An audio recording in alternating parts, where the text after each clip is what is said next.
What is up, everybody? I'm NoLucksGiven, and today we are going to look at some Ultra League battles from a friend of mine who is only level 39, and I think that makes these battles even more impressive because, while this isn't exactly a budget team, he just made the best use of what he had. So Nedwieb, one of my friends, only has 20,000 catches to his name, yet he was still able to get to the second page of the Go Battle League leaderboards, ranked 90th in the world with a rating of 2678. So let's look at his team here. It's Giratina, Altered Form, Lapras, and Cleffable. And while I can't really say that this is a budget team, of course, because two of these Pokemon have to be maxed out, the Lapras and the Cleffable, but both of those are non-legendary Pokemon at least, so this team will save you a lot of rare candies.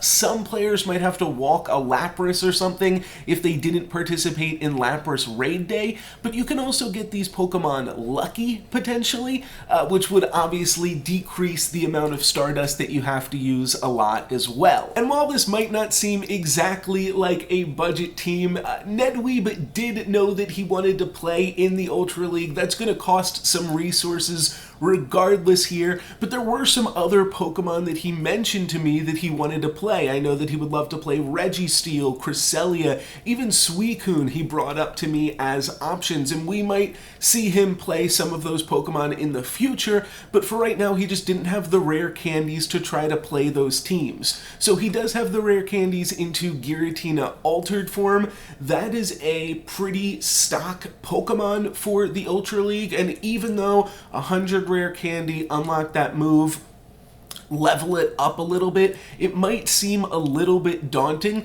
but you can use Giratina on a variety of teams, as you'll see here in this video. So the rest of this team, obviously you have to max out. You can get lucky versions. It might be a little bit harder to get a lucky Lapras since that does have some exclusive moves on it, but definitely you can get a lucky Cleffable, and once you get a good one, you can best buddy it and max it out.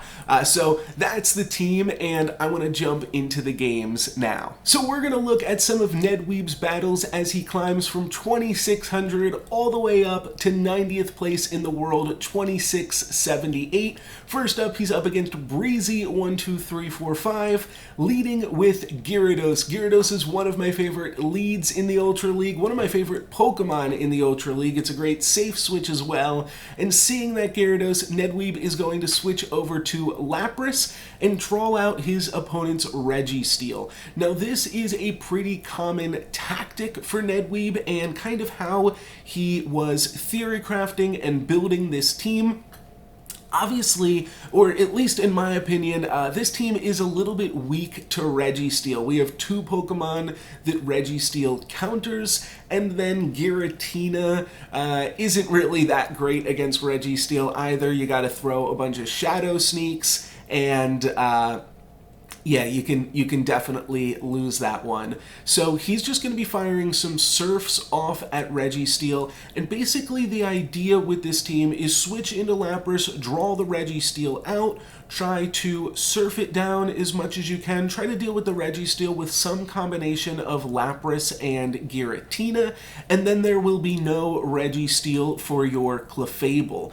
So that's the general idea with this team, is Cleffable's pretty strong. It's got some pretty strong charge moves, or fast moves. I mean, its charge moves are okay, but you play it for its charm, its fast move. It can't generate energy, is the problem. And I was actually curious when he sent me these videos if there were going to be any games where this happened. You see, he just lets his Lapras go down. He's not using any shields. And by not using any shields, you kind of bait your opponent into not using any shields as well. So we'll see when Breezy brings the Gyarados back in, Nedwieb is going to continue to not shield. He's just going to take a big crunch in a few seconds and trade damage with this Dragon Claw. So then he goes into the final matchup, and it's Cleffable versus something that isn't Registeel with a 2-2 shields. However,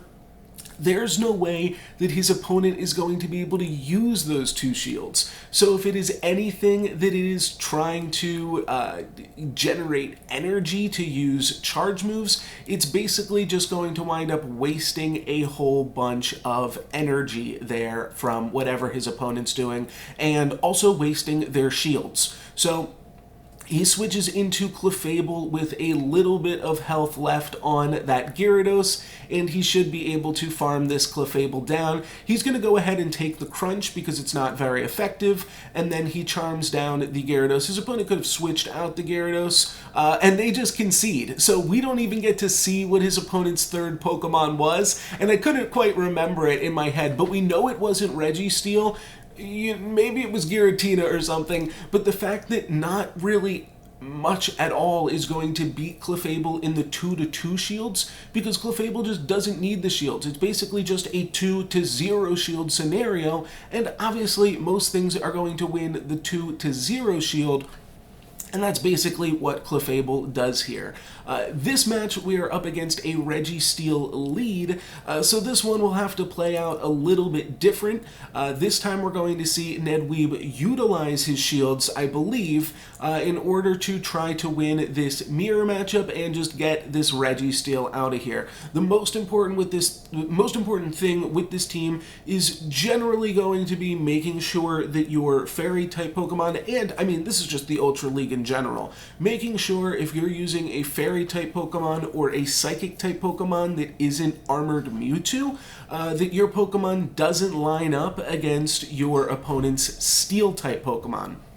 Obviously, Armored Mewtwo has the coverage of Dynamic Punch, but something like Cresselia, you really don't want to line it up against a Registeel. That's part of the reason that you play Registeel, is so that you can line it up against that Cresselia and just delete one of your opponent's Pokemon without really taking much damage yourself. So Nedwieb did use his first shield here, and he's just going to continue to Shadow Sneak down this Registeel. So I think we'll see him continue to use a second shield here now. Oh no, he doesn't shield this one. Okay, well, his opponent hasn't used any shields yet themselves.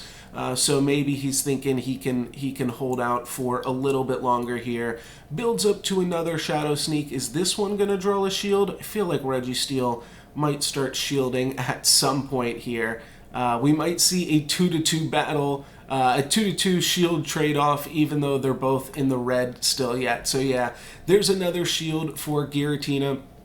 I mean, you really wouldn't want to bring in your Lapras now and just have it take a whole bunch of damage from this Registeel.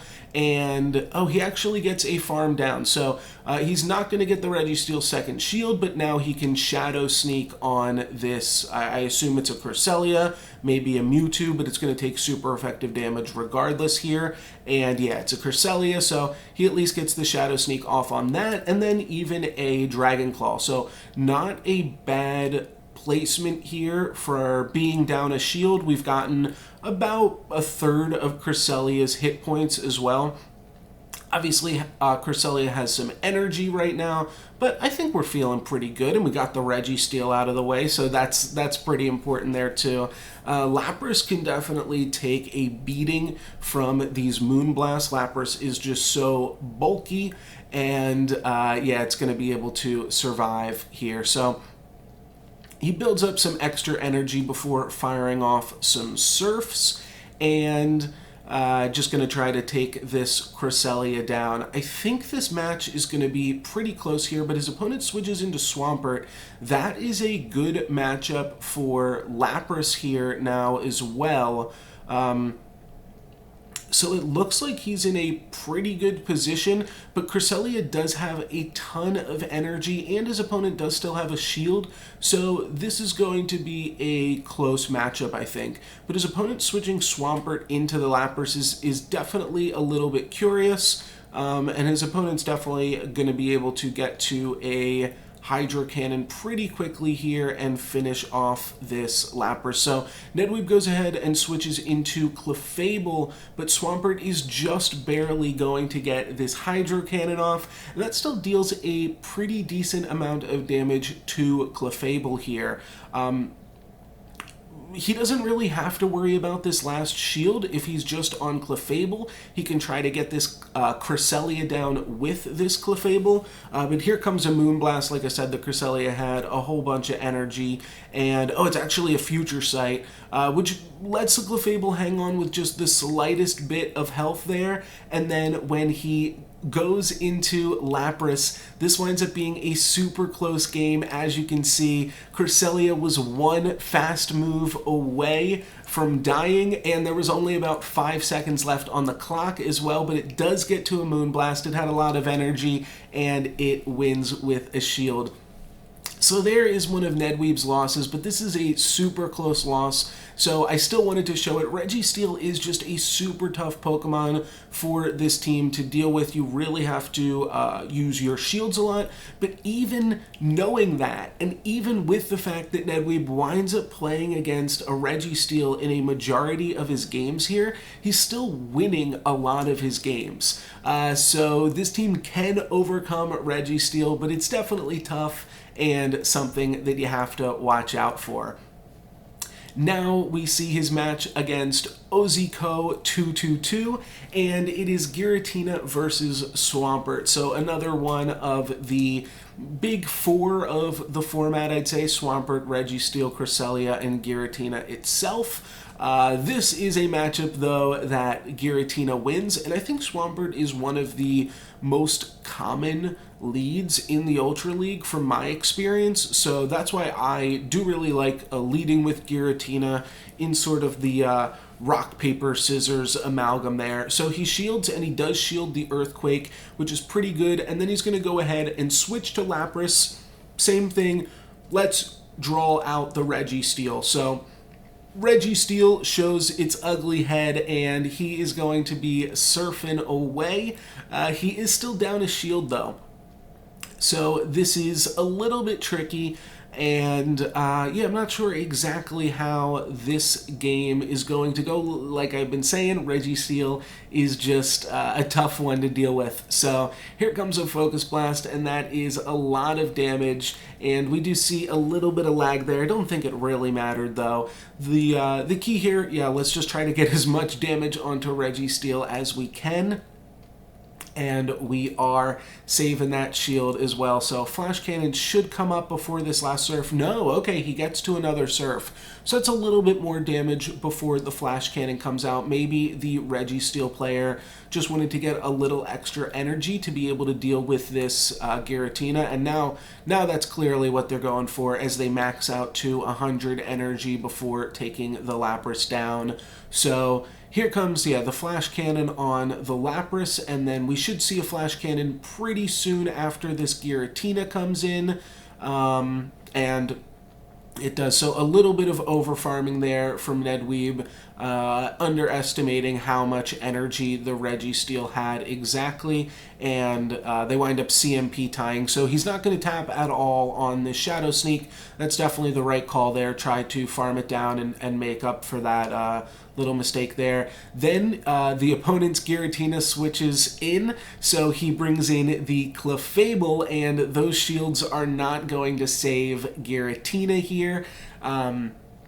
So that's how he's able to win this one. His opponent just running the basic line, Swampert, Registeel, Giratina, that was good in Season 1. And yeah, we're going to see a Charm Farm down on this Giratina, and the Giratina can't really do too much to hurt this Cleffable, but the Swampert should be able to. This Cleffable is one Hydro Cannon away from dying, so we are going to see a Moonblast here just to eat one of Swampert's shields before Cleffable can take it out. And then I think we should see... that's interesting. I wonder if his opponent could have built up a little bit more energy rather than trying to preserve Swampert's health, because what Swampert has to do now is build to, you know, an Earthquake and then have... It's basically... I don't think his opponent can win it, actually. I think he's in too big of an advantage. Seeing how much health this Giratina has left, it would have to take an Earthquake and a Flash Cannon.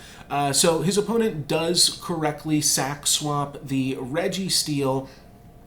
So we're going to see Nedwieb again not tap at all with this Dragon Claw, so that way he can farm up a little bit more energy on the Giratina, and then the Swampert comes back in, and he's able to Dragon Claw it pretty quickly. The Swampert will actually beat it to a charge move, and so is this one an Earthquake? Yeah, this one's an Earthquake, but they're still pretty far away from dealing another Earthquake's worth of damage.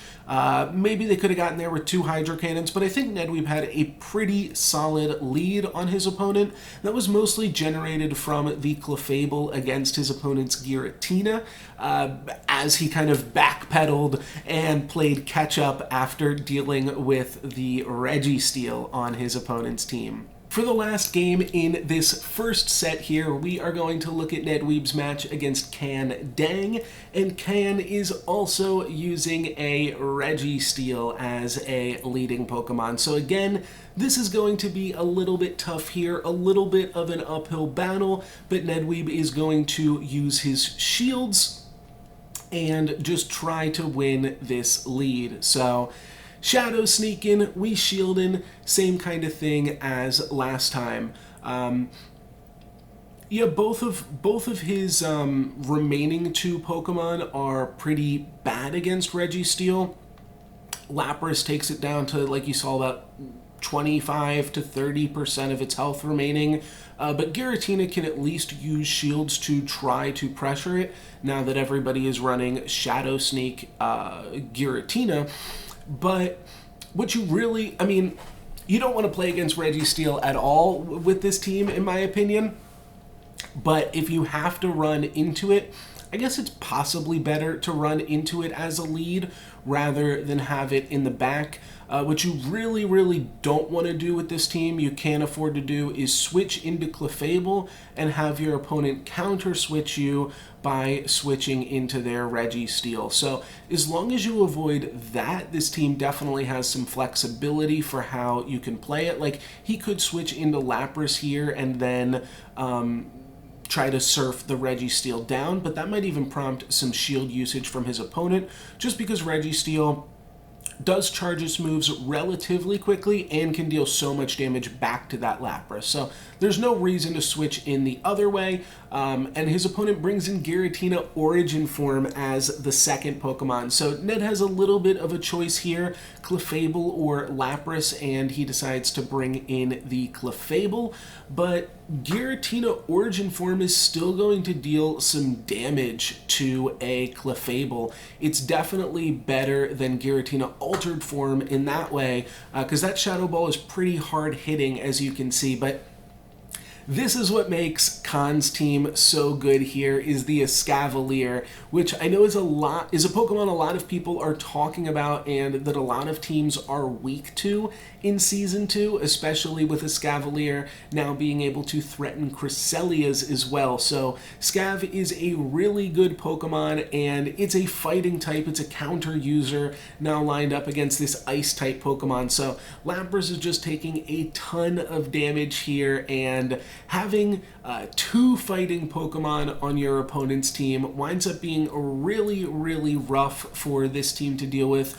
Obviously, you really want to line up Escavalier with your Giratina, but you can't do that if your Giratina is gone. So we're going to see this Escavalier come in, and I think it's just going to be able to sweep the rest of the team here. Yeah, as it gets to a Drill Run before Cleffable can get to, I mean, a resisted Meteor Mash. It's really tough.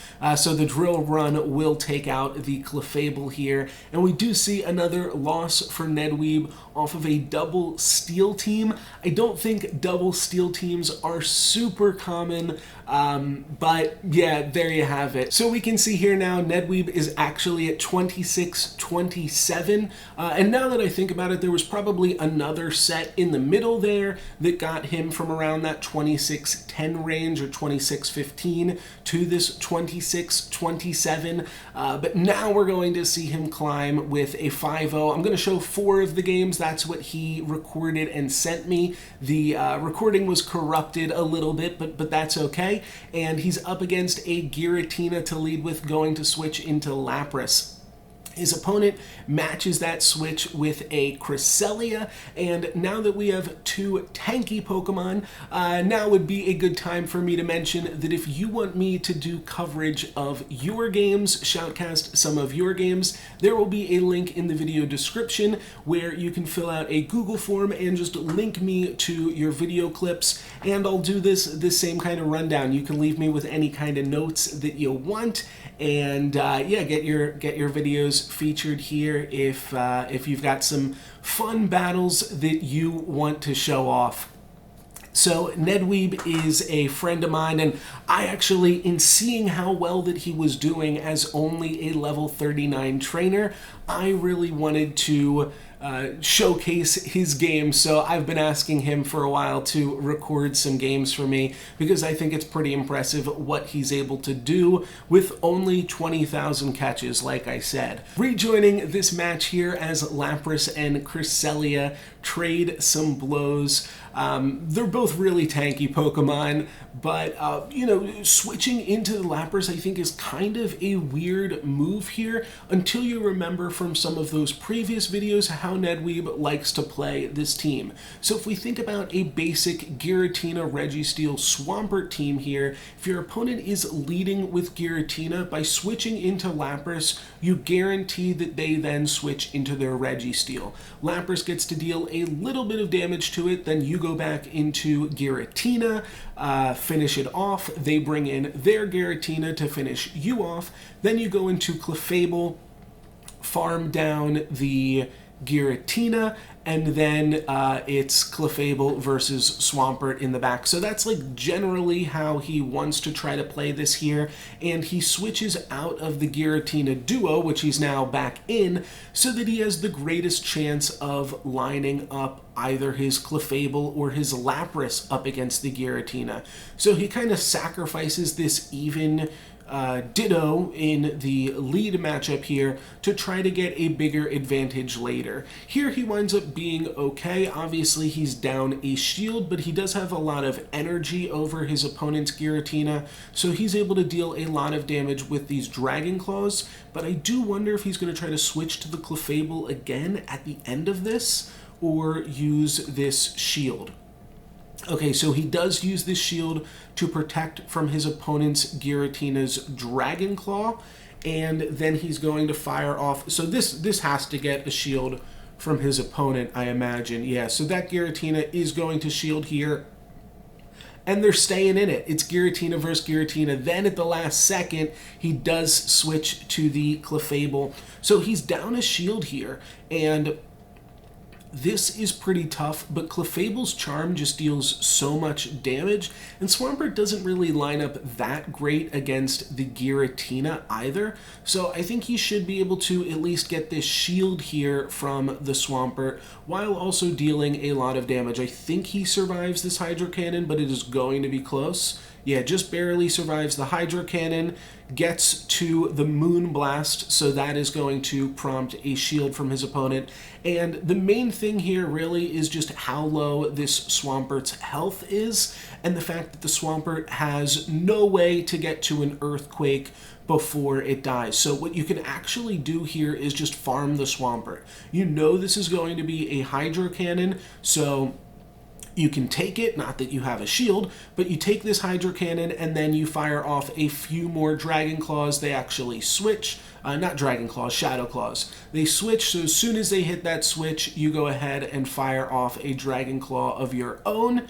That kills the Giratina, and then he can actually Dragon Claw the Swampert as well, and he might have had to, I'm not sure. I think he could have farmed it down. I wasn't totally counting because I was doing some commentary there too, but yeah, that is how you get the W, and there we go. So lining up that Cleffable against the Swampert if it's a more typical team, but his opponent this time didn't even have Registeel. It was Cresselia instead of Registeel, and the battle still wound up playing pretty similarly. Now he is up against Haxo09, and yep, you can see when his opponent doesn't have Registeel, this team can still play it pretty close. That was a pretty close game, but now we're going to look at this team up against a pretty new Pokemon. So his opponent is pretty high ranked and running a Berserker, so that is pretty cool. Berserker is a steel type Pokemon, and it uses Foul Play as one of its big damaging moves. It's definitely more of a glass cannon type of Pokemon, so not too much health and a lot of attack. Nedwieb told me he did know that this was going to be a Foul Play, but just didn't want to use a shield on it immediately. And he does lose the CMP tie here. Of course, Berserker's going to win most CMP ties because it is such an attack-oriented Pokemon, and Nedwieb kind of has to shield here because, well, one, his team, he could have... It's a steel type, so none of his Pokemon really line up super great against it, but also he had that Shadow Sneak at the ready, which he wanted to be able to use. I'm not sure if the Berserker tried to farm him down there or just wasn't able to get to a Foul Play, but they wind up having to use a second shield here, and then they farm down the Giratina. So I think we are going to see Cleffable come out here because Cleffable can tank these Foul Plays. So yeah, we do see Cleffable come out, and it's going to go down in a charm or two. So this Foul Play... it has close combat. Well, that's still not very effective. It doesn't really matter. But I guess it used close combat so that its defense would fall and it would die sooner and not get farmed. Then we see a Sceptile from his opponent, so a lot of attack-oriented Pokemon on his opponent's side. And we do see Nedwieb switch to the Lapras. I don't really think he had to do this, but since Sceptile can get its moves out there so quickly, I do think that this was a reasonable play from him. And his opponent has a Giratina altered form kind of stranded in the back here up against two different Giratina counters. So I think this is a good play from his opponent as well, and it does mean that Ned made the correct switch. His opponent is now basically just looking to throw away Giratina altered form. Gets a little bit of damage on Lapras, of course, but it's just going to deal a little bit of damage with these Dragon Claws before Cleffable comes in and farms it down. But Cleffable's got a shield, and now it has enough energy to just be able to Moonblast this Sceptile pretty soon here. So we're going to see it shield this Frenzy Plant off of the Sceptile here. It's a Leaf Blade.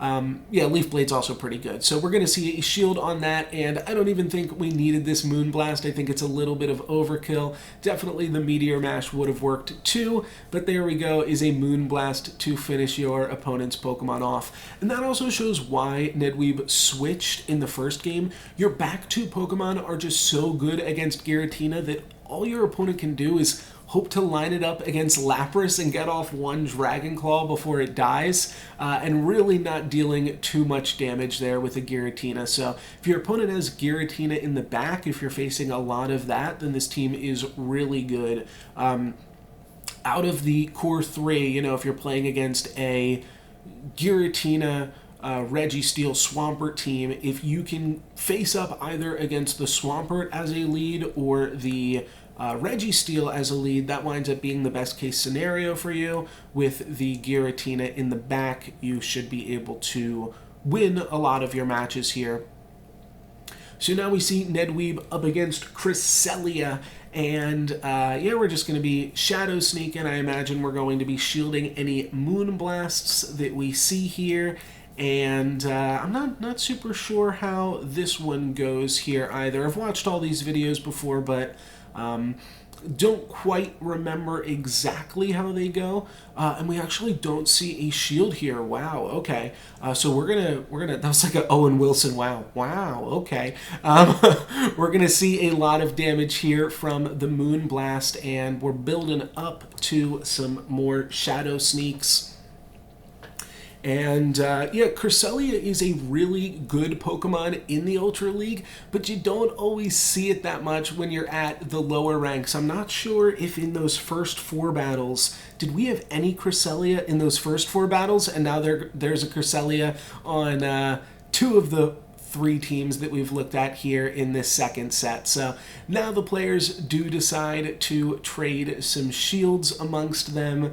Giratina is still hitting for super effective fast move damage, so it should be able to farm down that Cresselia, but it just barely survives. So we're going to see another shield here from Nedwieb to survive this Moonblast. So Giratina does have a decent amount of energy going into whatever the next Pokemon is, and his opponent brings out a Giratina. So we're going to get some nice damage onto this Giratina before our Cleffable comes out. Our opponent does still have a shield though, so if we face up against something like a Registeel, this might be tough because our Lapras will basically have to kill this Giratina, or kill that Registeel while down a shield.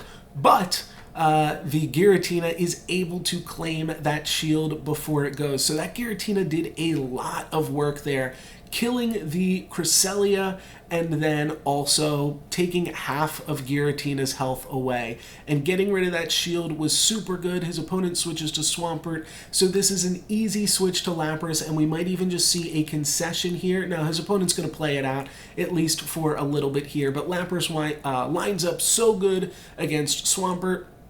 It's got to get 2 Earthquakes off, and then we have Cleffable for the Giratina, and obviously that is no bueno for Giratina. So we are going to see an Ice Beam here, and that's not quite going to finish Swampert off, but it will be able to get to a second Earthquake here. But still, this isn't nothing that, oh no, this is just a Hydro Cannon. Okay, so we're going to see some Ice Shards farm it down. Just a double Hydro Cannon here. I don't even think the second Hydro Cannon is going to be enough to take out the Lapras. Oh, it actually is. Okay. But, you know, Cleffable can come in, just charm it down. And Cleffable doesn't even have to use Moonblast here, but I think he will be able to reach. Yeah, he could Meteor Mash it now or something, but the Shadow Sneak isn't going to kill him, and he can definitely charm farm it down. Not that he has any use for the energy, but yeah, that's what he does. Just hits it with a charm or two and knocks Giratina out of there. We're going to look at one more game. Like I said, Nedwieb's maybe I didn't say this, but Nedwieb's recording was corrupted at the end. It can be tough trying to film really long blocks of things. If you do want to record your games, I personally recommend just recording one game at a time, and you don't even have to send me full sets if you want to send your games into me.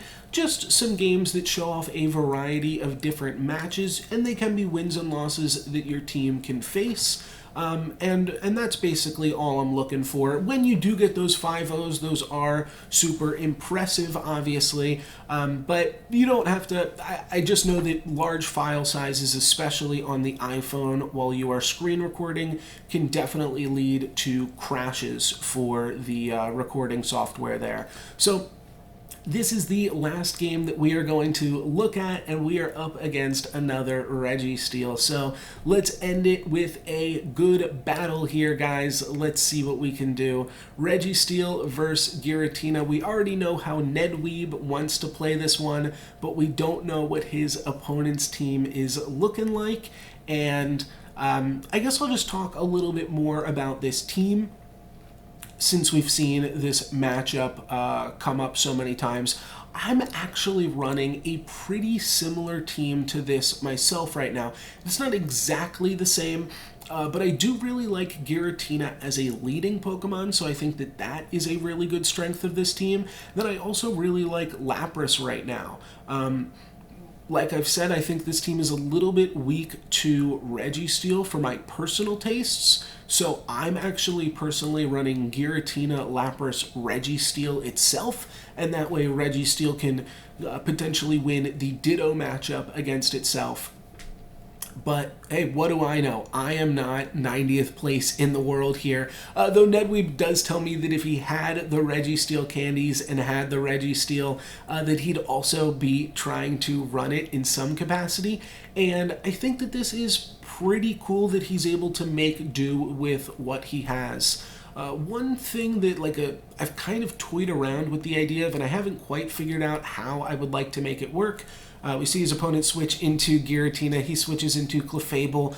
Pretty basic play from that point here, and it's funny because Ultra League is a lot more diverse now with the new Pokemon that we're seeing in Season 2, but I think there's a lot of it that just comes down to having a strategy that your team uses and consistently utilizing that strategy. So Cleffable is going to be up against a Registeel here in mere moments, but Cleffable doesn't have that much health here anyways, and will still be able to get some damage onto this Registeel, or at least claim the shield with the Meteor Mash. So the Registeel, I do think, has to shield this, because, yeah, it just doesn't have any health left over. So that's pretty good for Cleffable to get a shield out of Registeel. It is going to beat it to the Flash Cannon here, and I can't imagine, yeah, Nedwieb's not going to shield that one.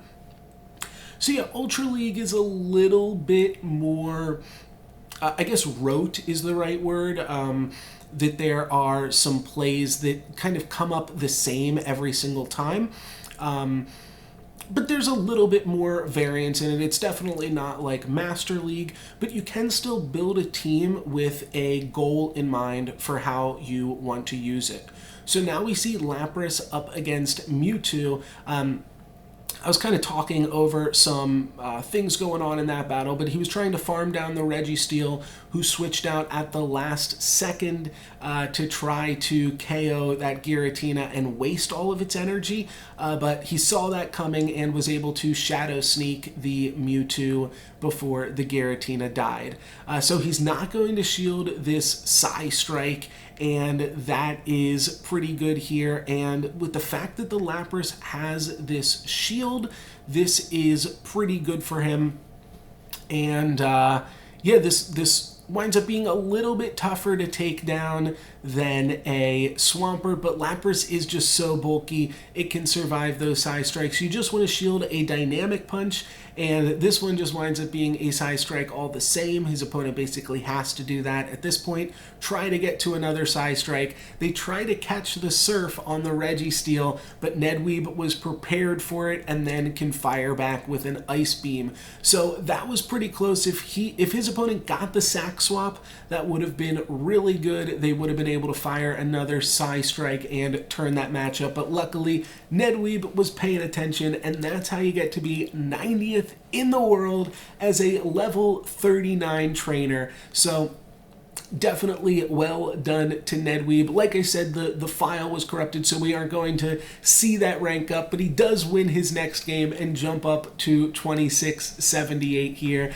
Here is the screenshot on the leaderboard, so you know it did actually happen, and yeah, definitely impressive. Cool team, and I think it's a cool budget team. That was the other thing that I was going to touch on a little bit, is PokemonGo is a game of resource management, so it's trying to do the best with what you have and trying to figure out the best teams from that. So Nedwieb is not only able to, you know, prove his strengths in the arena, but also in the resource management portion of the game, and how he decided which Pokemon would make a good Ultra League team for him. He found something that was able to get him to 90th in the world. So yeah, pretty impressive results. If you've got some games that you want to show off, there is a link to a Google form in the video description. And to see more cool videos, make sure to hit that subscribe button to see what I've got coming down the pipeline. That's going to be it for me, guys, for this video today. Thank you very much for watching. I'm NoLucksGiven. Peace!